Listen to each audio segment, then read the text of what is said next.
Hello lovely kids. Today in this video I am going to tell you one story, and the name of the story is Kabuliwala. The writer of the story is Rabindranath Tagore. As you know dear kids, Rabindranath Tagore belonged to Bengal. So the base of the story is from Bengal, right? Or the character of the story, the main character of the story is a girl whose name is Minnie, and she is from Kolkata, right?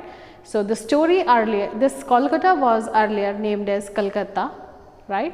But now we call it Kolkata. So let's talk about the story Kabuliwala. So Kabuliwala is a Bengali short story and written in 1892. When it was written in 1892. This is a story of a merchant who comes to Kolkata from Kabul, and when we talk about Kabul, Kabul is in Afghanistan. So he was a merchant of he came there to sell dry fruits, right, from Afghanistan, Kabul. So the name every year he came there, like here in our city or in our places, you know, people from Kashmir and Jammu and Kashmir, they come here to sell dry fruits. So same here, this merchant, right, who was known as Kabuliwala, he came from Afghanistan to sell dry fruits every year.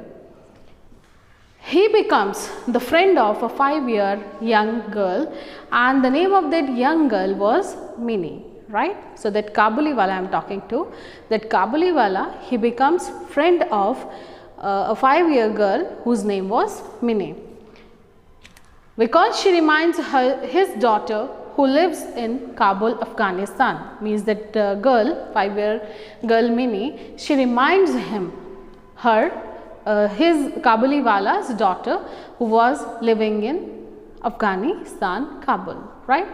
So when we talk about the main characters of the story, main character of the story is Rahmat, who was Kabuliwala, or you can say the merchant or the seller of dry fruits. So his name was Rahmat, okay?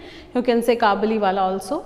Minnie's father, who was there in some of the conversations with the Minnie. So Minnie's father is also there, and Minnie herself, a 5 years young girl, right? Now theme of the story is filial or loyal or dutiful, you can say, that is filial or affection and the deep love that fathers have for the children, right? So whenever this Kabuliwala saw this girl Minnie, so he just reminds his daughter, right? So that's a relationship of affection and love. So that is the theme of the story. So let's listen the story with the help of the video, and in the next part of the video we will read it thoroughly from our textbook. So please enjoy Kabuliwala.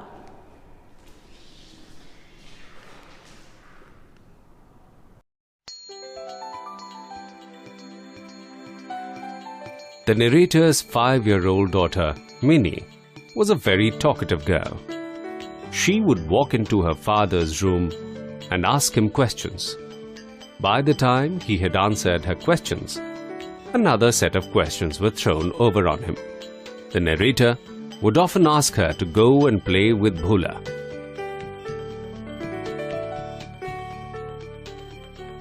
One day, the little girl was playing in her father's room. She abruptly stopped the game and ran to the window, which overlooked the main road, and began calling out at the top of her voice, "Kabuliwala! Oh Kabuliwala!"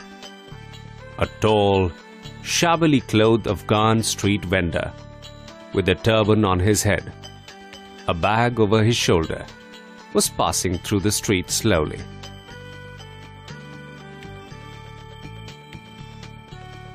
As soon as the Kabuliwala heard Minnie's call, he turned around and came towards the door of their house.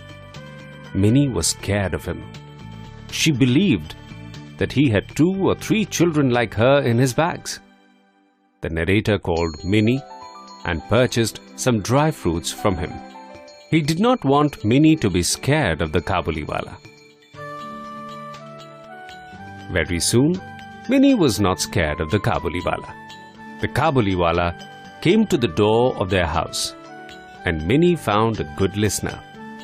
They shared jokes and laughed. Gradually, the narrator learned that Kabuliwala had been visiting Minnie almost daily, and by offering her pistachio nuts, he had already won a large part of the girl's childish heart.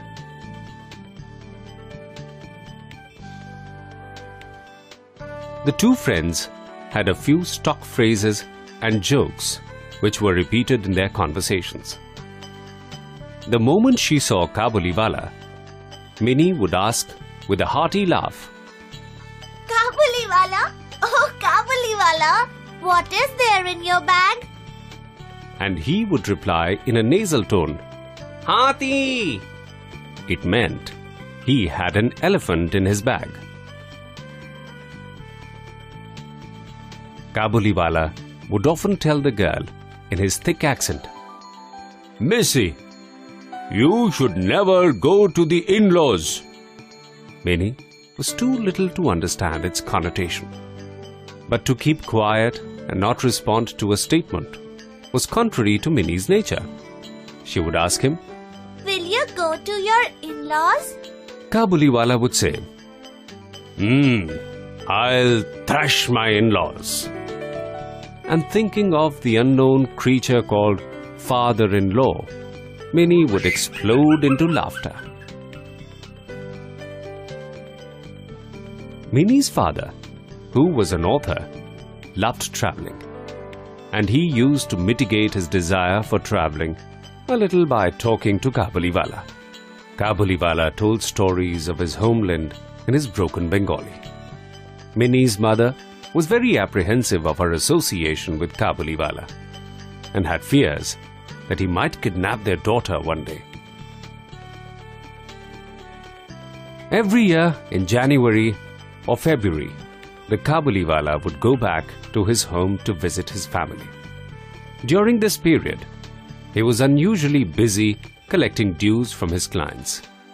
Yet, he found time to visit Minnie. It appeared as if the two were involved in a mischievous plot. The day he couldn't come in the morning, he came in the evening. One morning, as the narrator was sitting in his office, he heard some noise in the streets. He saw Kabuliwala in handcuffs, being led by the policeman. He discovered later that one of the narrator's neighbors had bought a Rampuri shawl from the Kabuliwala, but denied having bought it and refused to pay for it. The Kabuliwala had stabbed him with a knife. The Kabuliwala was hurling abuses, and just then Minnie came and asked him if he was going to his father-in-law's house. The Kabuliwala replied that he was going there and told that he would have thrashed his father-in-law, but his hands were tied. The Kabuliwala was sent to jail for several years. The narrator and Minnie forgot all about him. Minnie easily forgot her old friend and found a new one. As she continued to grow, she was hardly to be seen in her father's studio.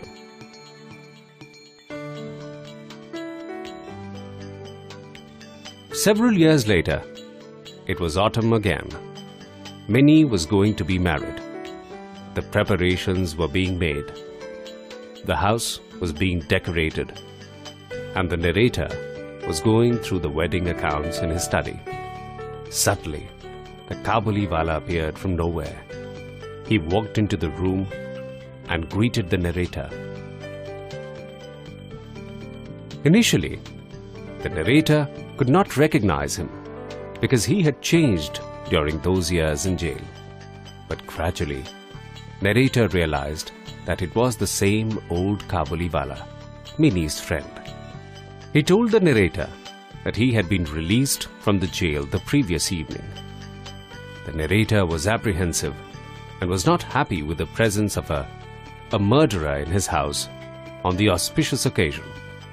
He told the Kabuliwala, "We have a wedding in the house today, and I'm quite busy. It is better for you to go now." The Kabuliwala was unwilling to go and asked the narrator, "Can I see the little girl for a moment?" He still believed that Minnie was as little a girl as she was when he used to visit her.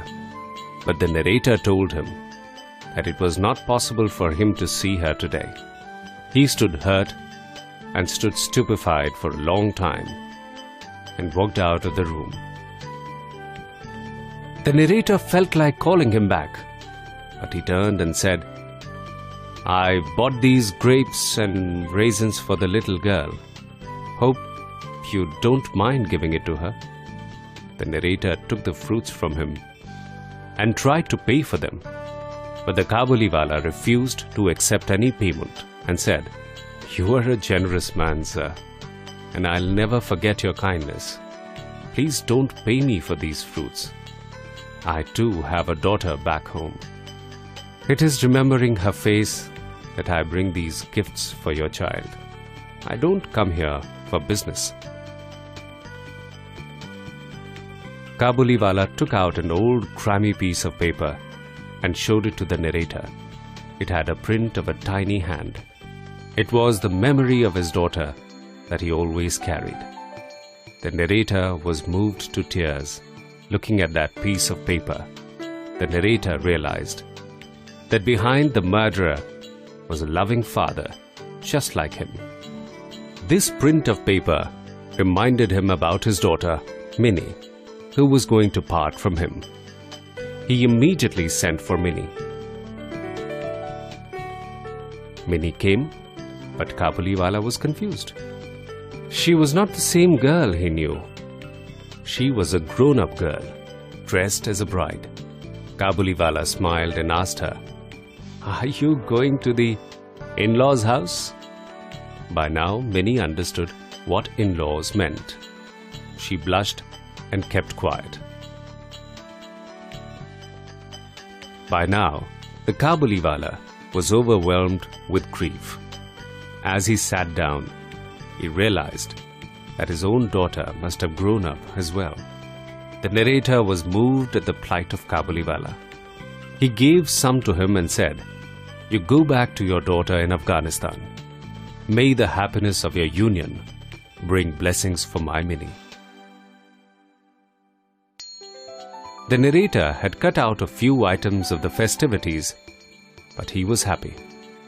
The lighting decoration was not as gorgeous as he had planned, and the band party was also cancelled. Yet to him, the auspicious ceremonies looked brighter.